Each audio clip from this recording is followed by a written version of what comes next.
Bismillahirrahmanirrahim. Assalamu alaikum. I hope you all are fine and staying safe and happy. I am your history teacher, Miss Farheen, and I welcome you all to your history class. My dear students, as you know that we are on unit number 3 of your history 8 books. So quickly pause the video and open your books. I hope everybody has opened the book. So my dear students, in today's lecture, we will be able to discuss the consequences of World War I. तो एक series of events जो है, एक chain of events जो है वो start हो गए थे ड्यूरिंग द वर्ल्ड वॉर 1। 4 साल के अरसे तक ये लंबी और बड़ी जंग चलती रही जिसमें बहुत सारे मुल्क जो हैं वो शामिल थे। लास्ट लेक्चर में हमने कुछ वजूहात पढ़ी थी जिनके बिना पर ये जंग स्टार्ट हुई। तो जब ये जंग स्टार्ट हो गई तो बहुत सारे इवेंट्स हुए जो कि एक तरह से आप कह सकते हैं कि वो जो तमाम हमने कॉजेस पढ़े थे ये उनके कॉन्सिक्वेंसेस हैं। मैंने एक बड़ी बेहतरीन सी टाइम लाइन यहाँ आपके लिए बनाई है ताकि मैं आपको वो तमाम इवेंट्स दिखा सकूं बेसिकली जो कि कॉन्सिक्वेंसेस थे इस बड़ी जंग के। सो जल्दी से रिकैप करें, ये जंग स्टार्ट हुई थी 1914 में और चली थी 1918 तक। ठीक है, 1914 में ऐसा वो कौन सा वाकया था जिसने इसको स्पार्क किया था, जो कि लोगों के अंदर एक पहले से बहुत जो है आपस में जंग चल रही थी, दिल में दिमाग में जो है वो एक दूसरे के लिए तंगी आ गई थी। Basically that was the murder of archduke Ferdinand. So अब हम उससे आगे चलेंगे और हम यहां से शुरू करेंगे वर्ल्ड वॉर 1 टाइमलाइन और तमाम मेजर इवेंट्स और कॉन्सिक्वेंसेस देखेंगे इस जंगे अजीम के। सो सबसे पहले we are also going to recap something. So world war 1 की टाइमलाइन में सबसे जो मेजर इवेंट था that was the assassination or the murder of the Archduke Franz Ferdinand and also his wife, which was assassinated by a Bosnian Serb nationalist। और arc Duke फेर्डिनेंड भला कहाँ आए हुए थे? ये सराजीवो में आए हुए थे। और ये यहाँ क्यों आए थे बोस्निया में? ये यहाँ आए थे इसलिए ताकि ये इस एनेक्स टेरिटरी को विजिट कर सके। ऑस्ट्रिया ने बोस्निया को एनेक्स कर लिया था और इसी की वजह से लोगों की जो सेंटिमेंट्स हैं जब वो हर्ट हुए तो बहुत से नेशनलिस्ट जो हैं वो इनके अगेंस्ट हो गए ऑस्ट्रियंस के। और जब आर्क ड्यूक यहाँ पर आए, फेर्डिनेंड यहाँ आए तो उनको असैसिनेट कर दिया गया। Then on July 28, 1914, World War begins when Austria-Hungary declares war on Serbia. So as a result of this assassination, Austria ने सर्बिया के ऊपर जो है वो वॉर डिक्लेयर कर दी। अब इनका मर्डर तो जो है वो कहाँ हुआ था? बोस्निया में हुआ था, लेकिन वॉर सर्बिया पे क्यों डिक्लेयर की? क्योंकि गवरीलो प्रिंसेप, जिसको मैंने आपको पिछले लेक्चर में बताया था, he was a Bosnian Serbian nationalist. ठीक है, और ये जो बॉल्कन कंट्रीज हैं ये इनके अंदर एक एथनिक जो है वो कनेक्शन था जिसकी वजह से सर्बिया जो है वो बोस्निया को सपोर्ट कर रहा था आफ्टर इट्स एनेक्सेशन। तो इस वजह से ऑस्ट्रिया ने किसको जो है वो किस पे वॉर डिक्लेयर कर दी? वो सर्बिया पे वॉर डिक्लेयर कर दी और इसका साथ दिया जर्मनी ने भी। So after that September 6, 1914 the first battle of मार्न बिगिंस। और इसके बाद जो है वो तमाम लोग जिनकी आपस में, आपको पता है ये भी मैं आपको बता चुकी हूँ कि जिन जिन कंट्रीज की आपस में अलायंस बना हुआ था, जैसे अगर सर्बिया के ऊपर वॉर डिक्लेयर हुई तो सर्बिया का अलायंस था रशिया के साथ। रशिया जो है उसने सर्बिया को सपोर्ट करने के लिए वो जंग में आ गया। रशिया का अलायंस था फ्रांस के साथ, तो फ्रांस ने कहा कि definitely I will also support you. अब जब यहाँ इनकी सपोर्ट हुई तो ब्रिटेन जो है, ग्रेट ब्रिटेन ने कहा मैं क्यों पीछे रहूं, मैं तो फ्रांस के साथ मेरी दोस्ती है, मेरा उनके साथ अलायंस है, तो they also got into the war. और इटली जिसका जर्मनी और ऑस्ट्रिया हंगरी के साथ अलायंस था, it remained neutral for some time, लेकिन then it switch the side और इन्होंने ग्रेट ब्रिटेन, रशिया और फ्रांस का साथ दिया। दूसरी तरफ ऑस्ट्रिया हंगरी और जर्मनी के साथ अलायंस बनाया किसने? ऑटोमन एम्पायर, जो कि प्रेजेंट डे टर्की है। अब चले हम आगे चलते हैं। सो 6 सितंबर 1914 को एक बहुत इंपॉर्टेंट बैटल हुई which was known as battle of Marne. और ये मार्न के मकाम पर हुई थी and the Germans advance with in 30 miles, that is 40 kilometres of Paris, but were stopped by the British and the French. And then the trench warfare began. So ये trench warfare basically क्या था, और इसको stalemate भी कहा जाता है। stalemate एक ऐसी हालत होती है जहां जंग जो है वो बिल्कुल उसमें कोई पेशरफ्त ना हो और दोनों तरफ से कोई ना जीते। ठीक है, दोनों जो फ्रीकैन है, दोनों जो ओपोनेंट्स हैं उनमें से कोई ना जीते और stalemate के ऊपर हालत आ जाए।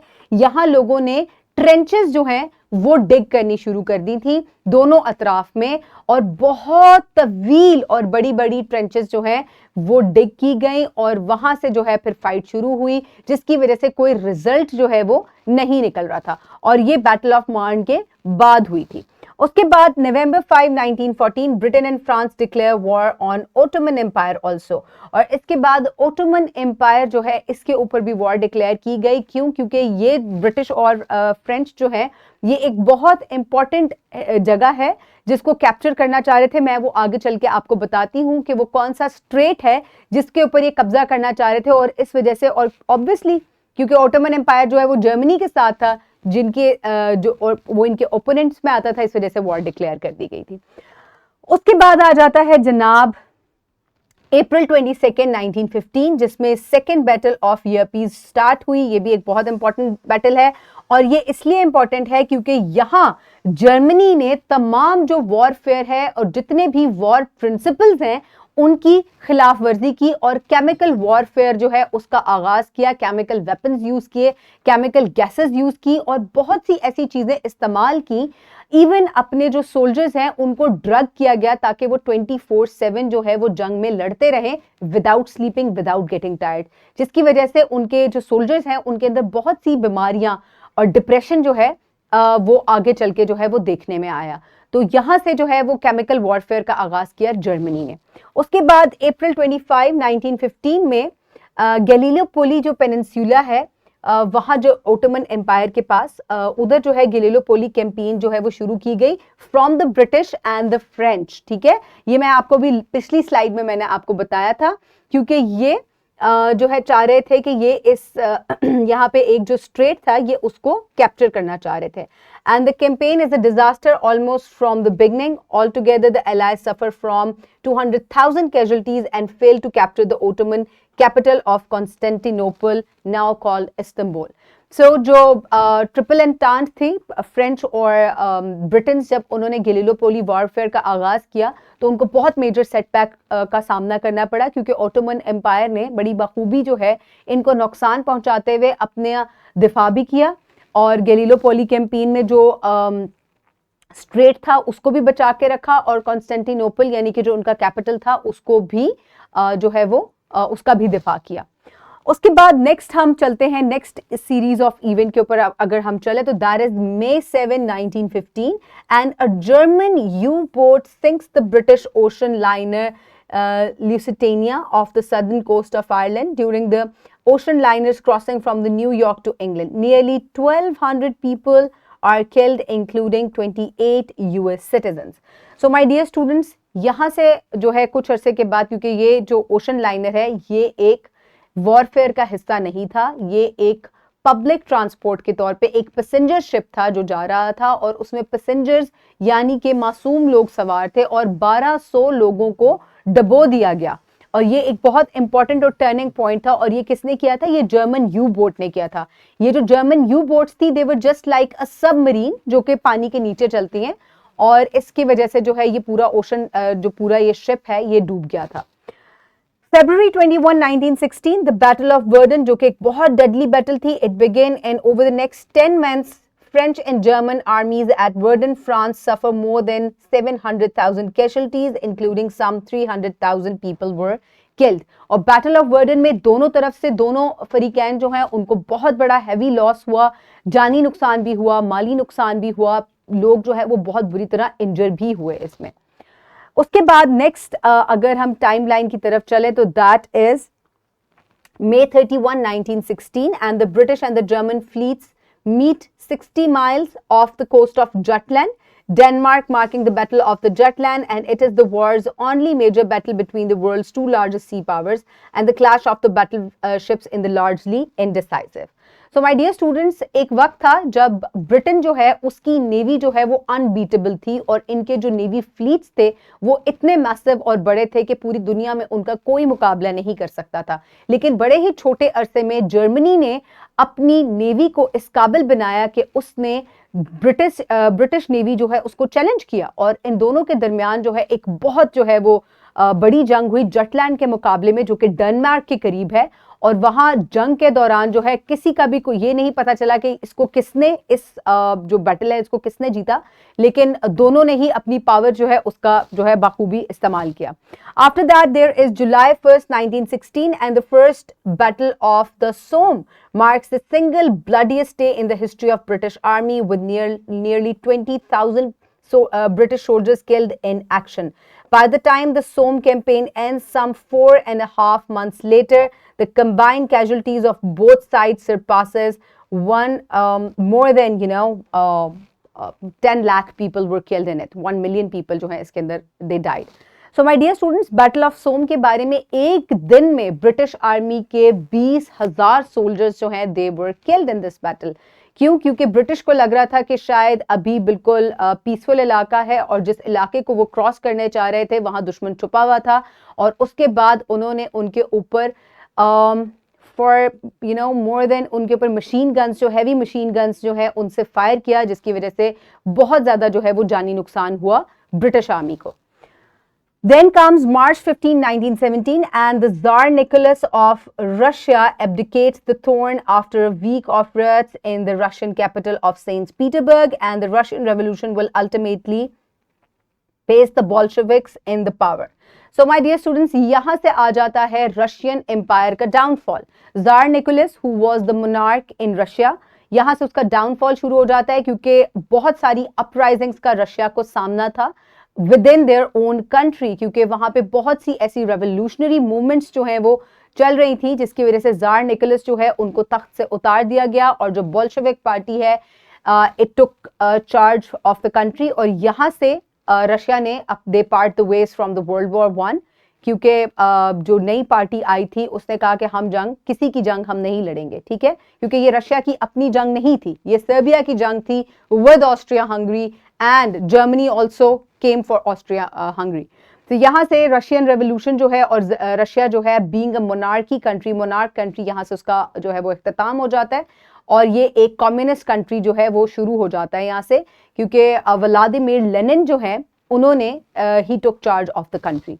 उसके बाद April 6, 1917, the United States declare war on Germany. By June American forces arrive in France.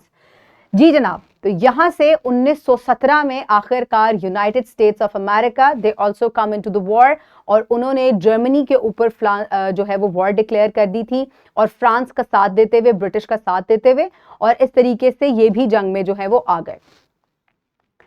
Then let's move towards the next part, और यहाँ से जो है ये these were the consequences of the world war. और इसके बाद जो है वो 1918 में वर्ल्ड वॉर 1 जो है उसका इख्तिताम होता है, जब पीस ट्रीटीज जो है वो साइन की जाती हैं, ट्रीटी ऑफ वर्साई जो है वो की जाती है, क्योंकि जर्मनी और ऑस्ट्रिया हंगरी और ओटोमन एम्पायर जो है they lost the war. Ottoman Empire as a result it disintegrated, जिसको हम नेक्स्ट लेक्चर में पढ़ेंगे, और जर्मनी को और ऑस्ट्रिया हंगरी को मेजर सेटबैक हुआ था। जो ट्रिपल एंटांट है दे वर द विनर्स, और इसके बाद उन्होंने डिसाइड करना था जो लूजिंग साइड थी उनका फेट, जिसको हम डिस्कस करेंगे ट्रीटी ऑफ वर्साई में, जो कि हमने अपकमिंग लेक्चर्स में बड़ी डिटेल से डिस्कस करना है। सो अप टिल नाउ ये वो सीरीज ऑफ इवेंट्स थे जो कि किसकी वजह से हुए, जो कि वर्ल्ड वॉर 1 में जो एक स्पार्क था आर्क ड्यूक फेर्डिनेंड का असैसिनेशन, उसकी सीरीज के साथ जो है ये चीजें जुड़ी हुई थी सारी। Now for practice you can download this worksheet from the description box below this video, और you can get it in print from by your teacher. Pause the video and quickly finish the worksheet. I hope everybody has finished the worksheet. So my dear students, for your homework, you will complete this skill 3.2, in which you will inquire the reason for US involvement in the World War 1. So my dear students, US involvement World War 1 में इसलिए हुई थी क्योंकि US का जो एक ship है उसको डुबो दिया गया था by the Germans, और इस वजह से they declared war on the Germans by taking the sides of the British and the French. So my dear students, ये एक बड़ा फेमस कोट है बाय वुडरो विल्सन, जो कि प्राइम मिनिस्टर थे, जो प्रेसिडेंट थे यूनाइटेड स्टेट्स ऑफ अमेरिका के। This is a war to end all Wars.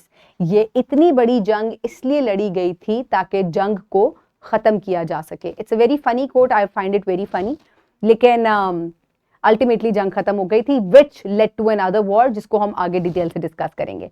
So my dear students, I hope you understood the consequences and the timeline of the World War I. Take care. Thank you so much and Allah Hafiz.